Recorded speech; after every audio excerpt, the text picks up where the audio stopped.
Charlie Kirk is my guest, of course, the founder and president of TP USA, Turning Point USA. I'm Dennis Prager, and I always take questions. I love that part.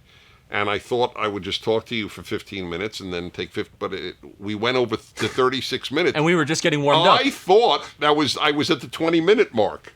That's how much fun I was having. So let's do the questions together. Anything? I'll answer some, and you add on if you have anything you want to add on. So Spencer, 22, Indianapolis, Indiana. I've heard several people say they're anti-Israel but not anti-Semitic. This seems nonsensical to me. How can I efficiently point out this discrepancy? So I wrote about this long time ago. In the first book I ever wrote, the 9 questions people ask about Judaism. And one of the questions is there a difference between anti-Semitism and anti-Zionism? And so here is the very quick way to do it. What would you say to somebody who said, I love Italians, but I hate Italy? In fact, I am working to destroy Italy, which is what anti-Zionist means. Israel does not have a right to exist as an independent Jewish state. That's what anti-Zionism means. All right? So how could you say, it would be ludicrous, oh, I love Italian opera, I love pizza, I love Italian food, I love Italian music, I love Italians, but I hate Italy, and those who wish to destroy it are in the right. Okay? It's an absurdity. The only time this distinction is made is with regard to Israel. Anything you want to add? No, I agree completely, and it's also a misunderstanding of how important Israel is to the Jewish faith. And you cannot possibly separate them. That's right. There is a Jewish Trinity just like there's a Christian Trinity. Most people don't know this, and Jews don't use that terminology, but I know my Judaism. And Judaism consists of God, Torah, Israel. Those are the 3 components. You can't take one of them out and still have Judaism, just like you can't take the Father or the Son or the Holy Spirit out of Christianity and still have normative Christianity. Is that fair? Very fair. And there's an American Trinity, too. Yes, that's my thing. I know. I'm proud of that one. It's very good. And yes. Say it. Well, I believe it's... Yes, it's on the coins. E pluribus unum, liberty, and God we trust. Okay. Yeah, that's it. It is amazing how things come in trinities. It is a very interesting thing. Yes. So anyway, God, Torah, Israel. That is the Jewish Trinity. You remove one, you don't have Judaism. Okay. So next, Amanda, 18, Colorado. What's the best way to dispute gun control arguments in 2 sentences or less? I'll let you take that one. I have my answer. Go ahead. 2 sentences or less. Criminals love gun control.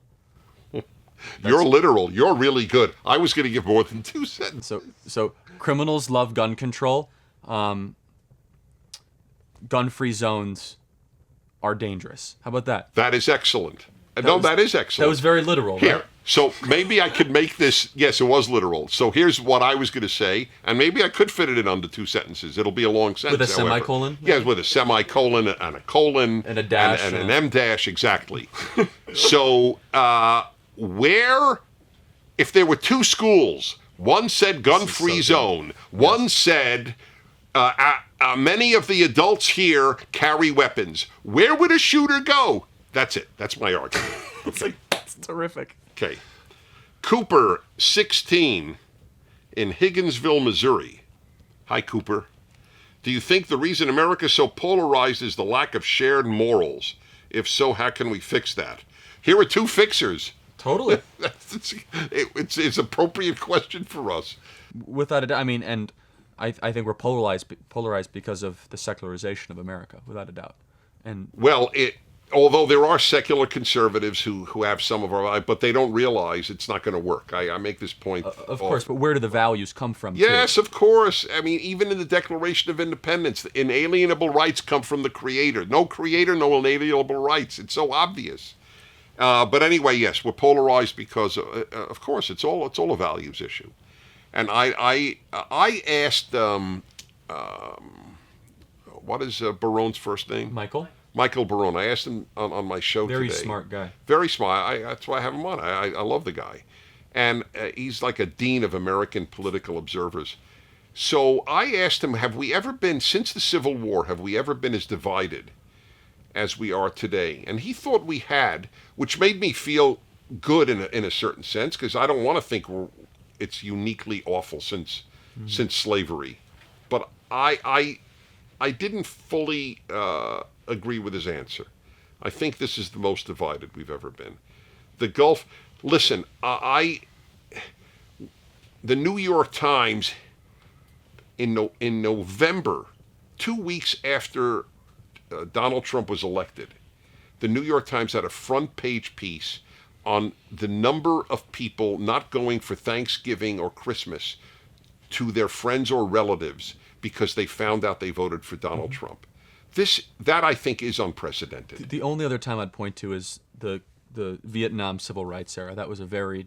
Which I was your age at that time, and so I can't speak for... No, of course you could speak. If you have to... What are you kidding? We all speak... We have to speak about things we didn't live through, or we can't speak about anything. Sure. No, you're totally right. But I don't remember... If the parents were for the Vietnam War and the kid wasn't, he didn't go home for Thanksgiving. I don't remember that being the case. They may fight, sure, but the rift, the hatred. See, there was a hatred of the war, but there wasn't a hatred of the people in your life who supported the war. Sure. I don't remember it that way. Let's put it this way. I think we're living in a very ruptured time. But listen, there were decent people. There were people who had a moral compass who were opposed to the war. There are people with a moral compass who were for the war. Mm-hmm. You can't have a moral compass and be anti-Israel. You can't have a moral compass and be anti-American. You can't have a moral compass and tell me that there's no such thing as male and female. Mm-hmm. That has nothing that there are people who think that they are the other sex. That's beside the point. But there isn't male and female. This stuff is new. Yes, that's very new. It's very postmodernist. That's correct. Postmodern, yes. That's a sweet way. It's a philosophical way of putting it. That's what the university. By the way, that's how they label garbage. That's good. Thank you. That was good. I resonate to that. All right. Nick, 21, Albany, New York. How do you deal with... Oh, this is hilarious. How do you deal with liberal friends, family, or coworkers that suddenly hate you when they find out you're conservative? It's a beautiful segue. It's like we just anticipated him. What would you say to him? Well, I mean, and I always say this, when students ask all the time, they say, Charlie, why am I losing so many friends because I'm a conservative? And I always ask the question, and it's an important one, you didn't probably pick the fight with them. They picked the fight with you. You have no problem that they're a liberal. That's right, exactly. And so then it comes to the point that they really aren't your friends in the first place. The family's very tough. It's very tough. Yes. And that can sow deep divides and rifts. And I've lived through it. I mean, where family members I've known my whole life think I'm subhuman. They think as if I have descended into something so below the relative moral compass they can't relate to me. I said during our talk, and I want to say this again, they have to believe that because leftism is not rooted in argument. It is not rooted in reason. So they must dismiss those who differ with them as evil. That's exactly right. Not wrong, evil. They must ostracize because they cannot prove the opposition incorrect and they cannot cross-examine effectively. When there's a marketplace of ideas, the left always loses. Always. That's right. But when they have a monopoly, that's when they win. And so how do you create a monopoly? You shut the other side up. By the way, you know how bad it's gotten? A friend of mine told me that his friend's son just got a BA in economics at New York University. And he asked his son, so what'd you think of Milton Friedman? Mm-hmm. And he said, who is Milton Friedman? Who won a Nobel Prize. Yes, who won a Nobel Prize. At University of Chicago for economics. In economics. Forget Friedrich Hayek. But Milton Friedman. You know what that would be like? It'd be like going to the University of North Carolina and saying, do you like Michael Jordan? Who's Michael Jordan? That's right. It would be like that. It's that big of a deal at the University of Chicago. Correct. When you have a Nobel Prize winning, he was there for 25 years at the University of Chicago. Right. It takes effort to suppress that. Well, it does. But you can get a BA at UCLA. You can get a BA in English and not read one Shakespeare play. Well, he was a white male. That's right. Who therefore exploited people. And that's considered intellectual. And he was heterosexual too. Oh, he had everything going against him. That's exactly right. Yes. Ooh. Well, heteronormative. Well, but so these campuses they say, oh, there's this transgender poet we're reading from. I said I couldn't care less if it was transgender or not. Was it any good? I mean, that's what really matters. Well, that's exactly right. And on your show, Dennis, you really you confirm something for me I use all the time, where it shows here how the left cares. Here's the example of why the left cares about race and the right doesn't. Here's the example with the Supreme Court.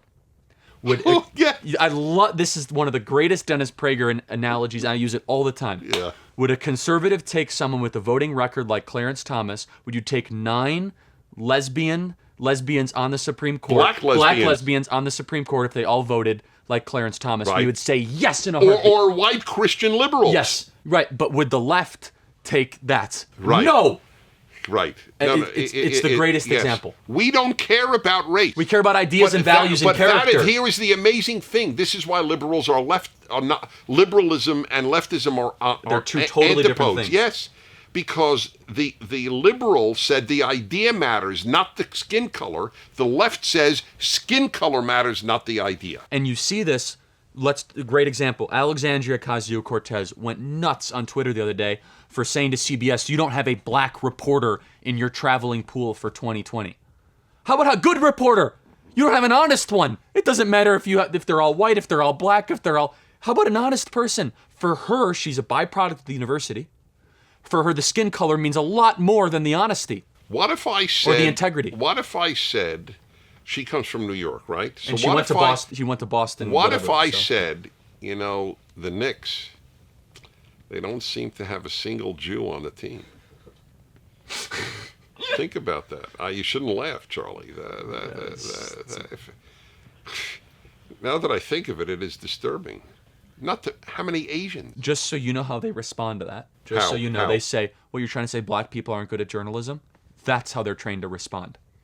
Are you saying Jews are not good at basketball? They will say yes. Oh, man. I have a guy in my own house saying Jews are not good at basketball. I didn't say... Me, Center, Yeshiva, Flatbush High School. Do you understand that's how they're trained to respond? And so, but it's so one-dimensional. Oh, I never heard that response. No, that's very fascinating. Well, it's not fascinating. It's very... No. It's an absurdity. It's very elementary. Is there one conservative who thinks that a black is not capable of being brilliant? Is Clarence Thomas not brilliant? Is Thomas Sowell not brilliant? Is Larry Elder not brilliant? Dr. Ben Carson, Condoleezza please Rice? Give me a break. Here's what's not brilliant. Black leftists are not brilliant. And they're the only ones you know. And how many students know Tom Sowell? One of the genius minds of the last generation. He's black, but he's black conservative. Or how about Walter Williams? Oh, of course. Or Shelby Steele. Any of the Larry Elder, Jason Riley Candace Owens is as gifted as you.